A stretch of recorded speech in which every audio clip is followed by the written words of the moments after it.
Hi everybody, I'm back again with another 2-minute tutorial, and what I want to talk about today again is whips. And today I wanted to talk about speed, control, and cracking.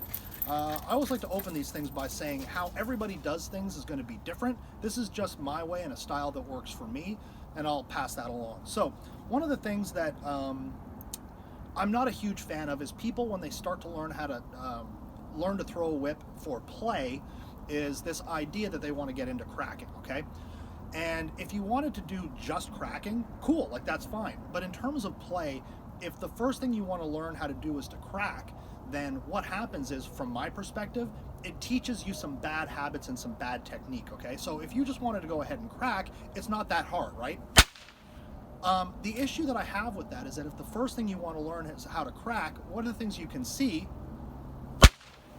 is that I am throwing it with a lot of energy and a lot of force and a lot of speed with the intention of making it crack. When I'm throwing for accuracy and control, right?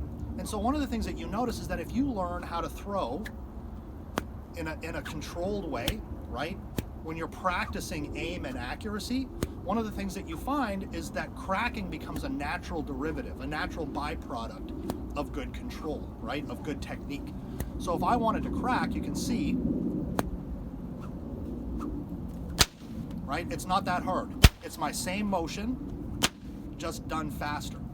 So when I'm talking about speed and control, you can create more energy and more impact by increasing the speed of your whip. So again, as with last time, I'm going fast enough to create a straight plane. And if I wanted to crack, it's as simple as that. It's just speeding up the motion. Now, one of the things that I wanted to talk about is speed. When I'm throwing, you can see how my arm is moving.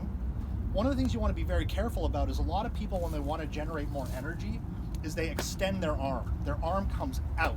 And why that's a problem is that your point of impact shifts however far out that you're looking at. So if you're talking about wanting to aim for this spot, when you extend your arm out, it extends the tip of the whip.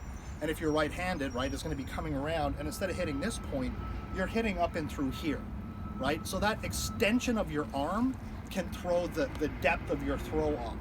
And so you want to be very careful when you're practicing to develop a motion that you can speed up. Now, you're going to get a little bit of extension just to generate that energy, but you don't want to try to get this full extension. You don't want to throw your arm all the way out. And so when you're throwing, right, that crack is just speeding up the motion.